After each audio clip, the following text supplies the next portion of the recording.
Welcome back to my channel GK solo operate. ரொம்ப நாள் கழித்து இந்த விஷயம் நம்ம சொல்கிறோம். நம்ம சேனலுக்கு யாராவது புதுசாக இருந்தீங்கன்னா மறக்காமல் சப்ஸ்கிரைப் பண்ணி பக்கத்தில் இருக்க பெல் ஐக்கானை தட்டி விட்டு அப்படியே ஆல்ல போட்டுக்கோங்க. ஸோ என்னடா இன்னைக்கு 6310 போடாமல் ஹங்கில் வீடியோ போடுறியே அப்படின்னு சொல்லிட்டு கேட்டிங்க அப்படின்னா, என்னை வச்சு ஒன்றும் காமெடி பண்ணலையே. ஆமாங்க, அந்த வண்டியை சர்வீஸ் கொடுக்கணும். ஸோ இந்த வண்டி அதுக்கு முன்னாடி சர்வீஸ் கொடுத்து கொஞ்சம் ரெடி பண்ணி வச்சுக்கலாம். ஸோ அந்த வண்டியில் கொஞ்சம் சர்வீஸ் வேலை நிறையா இருக்குது.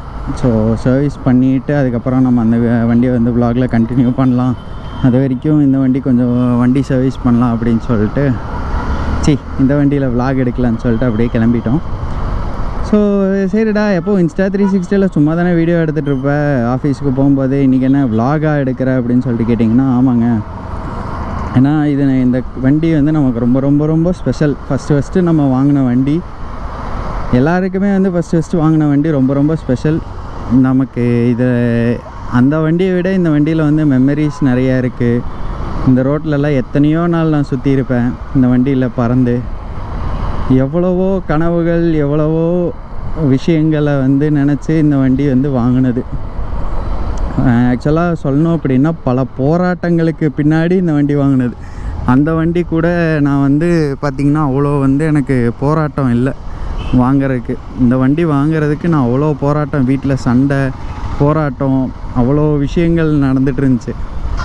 ஸோ அதனால் இந்த வண்டி நமக்கு என்றைக்குமே வந்து ஒரு ஸ்பெஷலான ஒரு விஷயம். அதனாலயே இந்த வண்டி வந்து நான் அந்த வண்டி எடுக்கும்போது இது கொடுக்கலாம் அப்படின்னு சொல்லிட்டு தான் பிளான் வச்சுருந்தேன். சரி வேண்டாம் இருக்கட்டும், எதுக்கு கொடுக்கணும் அப்படின்னு சொல்லிட்டு. ஏன்னா எனக்கு கொஞ்சம் அந்த டைமில் ரொம்ப ஃபினான்ஷியல் வந்து ரொம்ப டைட்டாக இருந்துச்சு அந்த வண்டி எடுக்கும்போது. என்னடா பண்ணலாம் அப்படின்னு சொல்லிட்டு அப்படியே யோசிச்சுட்டு இருந்தேன். சரி ஏதோ ஒன்று பண்ணுவோம், ஏன் நம்ம போய் இந்த வண்டியை கொடுக்கணும். அதுவும் வந்து ஒரு நம்ம எடுத்தது வண்டி வந்து 1,00,000 ரூபாய்க்கு திருப்பி எடுத்துக்கிறேன்னு சொல்லி கேட்டது வந்து இந்த வண்டி வந்து ஜஸ்ட்டு வந்து ஒரு 20,000 ரூபாய்க்கு எடுத்துக்கிறேன் அப்படின்னாங்க. எதுக்கு போய் அதுக்கு அந்த ரேட்டுக்கு நம்ம கொடுத்துட்டு அப்படின்னு சொல்லிட்டு. அதுவும் இல்லாமல் இந்த வண்டி எனக்கு ஸ்டார்டிங்லலாம் எனக்கு ரொம்ப சப்போர்ட்டாக இருந்துச்சு. கீழே விழுந்தப்போ எனக்கு எந்த அடியும் படல, ஆக்சிடெண்ட்டும் பெரிய லெவலில் எனக்கு எதுவும் நடக்கலை. ஆனால் ஒரு கட்டத்துக்கு மேலே ஒரு 4-5 வருஷம் கழித்து எனக்கு இந்த வண்டியோட சுயரூபத்தை எனக்கு காமிக்க ஆரம்பிச்சிருச்சு. கிட்டத்தட்ட பல ஆக்சிடெண்ட்டுகள் இந்த வண்டி பண்ணி என் உடம்பு கை காலெல்லாம் செம அடி வாங்கி என்னடா இது அப்படிங்கிற மாதிரி ஆயிடுச்சு. அதுக்காக தான் கொடுக்கலாம் அப்படின்னு சொல்லிட்டு பிளான் பண்ணியிருந்தேன். அப்புறம் வேண்டாம் இருக்கட்டும், நம்ம பண்ண தப்புக்கு அது என்ன பண்ணுச்சு, நம்ம கரெக்டாக போயிருந்தால் இவன் ஆக்சிடெண்ட் ஆகிருக்க மாட்டான் அப்படிங்கிற ஒரு மைண்ட் செட்டு வந்துச்சு. சரி ஓகே ரைட்டு அப்படின்னு சொல்லிட்டு விட்டுட்டேன். இந்த வண்டி எனக்கு எவ்வளோ பிரச்சனை, எனக்கு எவ்வளோ ஆக்சிடெண்ட் ஆனாலும் திருப்பி இந்த வண்டியை நான் ரெடி பண்ணுவேன். ஏன்னா இது வந்து எல்லா வண்டியை விட என்னோடய RR310, என்னோடய காரு எல்லாத்த விட எனக்கு இந்த வண்டி வந்து ரொம்ப ரொம்ப ஸ்பெஷல். ஏன்னா என் கஷ்டத்தில் இருந்த நேரத்துலலாம் இதுதான் வந்து என் கூட இருந்துச்சு. வண்டி கொடுக்கலான்னு சொல்லும்போது எங்கள் வீட்லேயே வந்து இந்த வண்டியை கொடுத்துரு வேண்டாம், ஏன்னா ரொம்ப பெரிய ஆக்சிடெண்ட்டுங்க. கையில் ஸ்டிச்சு, முட்டியில் ஸ்டிச்சு, கையெல்லாம் ஃபுல்லாக சராப்பு காயம், அவ்வளோ அடி உடம்புல. எதுக்குடா இந்த வண்டியை கொடுத்துடலாம், கொடுத்துட்டு நீ வேறு வண்டியை எடுத்துக்க அப்படின்னாங்க. முடியவே முடியாது, எனக்கு இந்த வண்டி தான் வேணும் அப்படின்னு சொல்லிட்டு வண்டியோட கிட்டு, டோட்டல் கிட்டு, வண்டி கிட்டு அப்படியே நான் மாற்றினேன். அந்த கிட்டு அப்படியே வீட்டில் இருக்குது. வந்து என்னென்னா எனக்கு இந்த வண்டி ரொம்ப ரொம்ப பிடிக்கும். ரொம்ப கஷ்டப்பட்டு உழைச்சி எடுத்த வண்டி இது.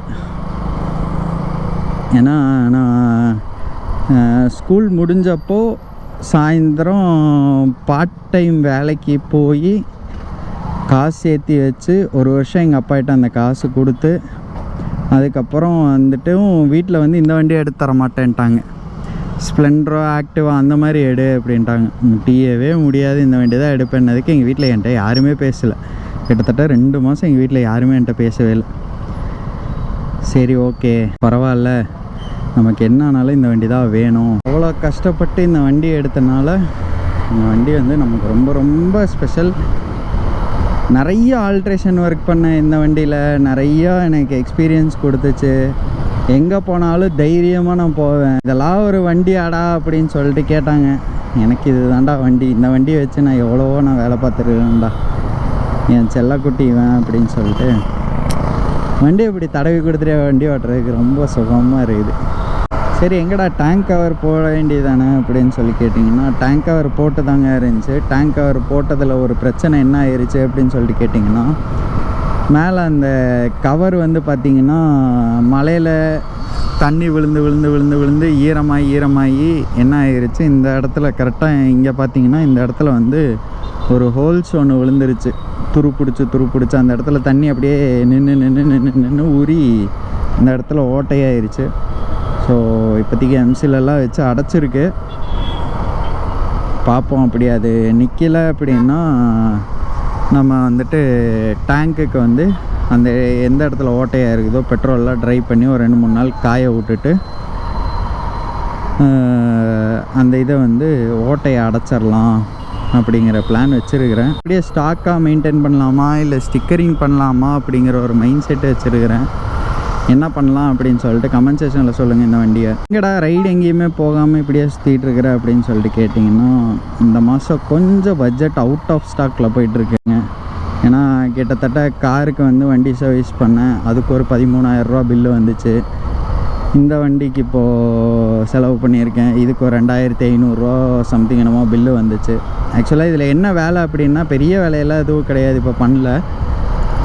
சஸ்பென்ஷன் வந்து என்ன ஆயிடுச்சு அப்படின்னா, ரொம்ப நாளாக வண்டி அந்த வண்டியவே ஓட்டிகிட்டு இருந்தனால இது வெயில்லையே அப்படியே நின்று என்ன ஆயிடுச்சு அப்படின்னா, சஸ்பென்ஷனோட ரப்பர் பூட்டு வந்து கட் ஆகி ஃபுல்லாக ஆயில் எல்லாமே வெளியில் வர ஆரம்பிச்சிருச்சு.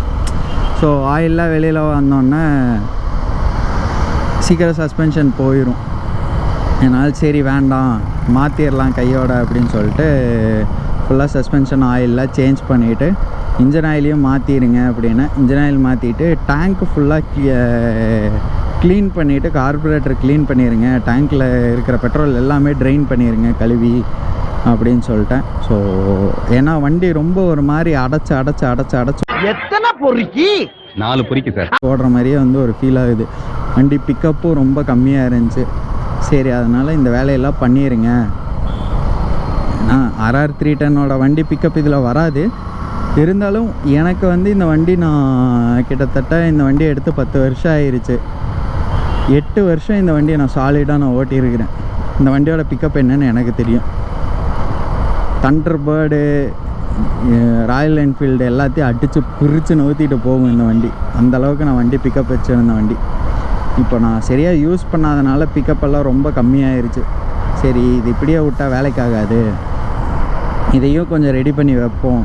ஏன்னா ஏதோ ஒரு டைமில் வந்து அந்த வண்டி இல்லைனாலும் இந்த வண்டி நமக்கு வந்து யூஸ் ஆகும் அப்படிங்கிறதுக்காக சரி பண்ணுவோம் அப்படின்னு சொல்லிட்டு வச்சுருக்கிறேன். நம்ம சேனலுக்கு யாராவது புதுசாக வந்தீங்கன்னா மறக்காம சப்ஸ்கிரைப் பண்ணி பக்கத்தில் இருக்க பெல் ஐக்கான் தட்டி விட்டுக்காங்க, அப்படியே ஆலில் போட்டுக்கோங்க. Ta ta bye bye, love you all, take care.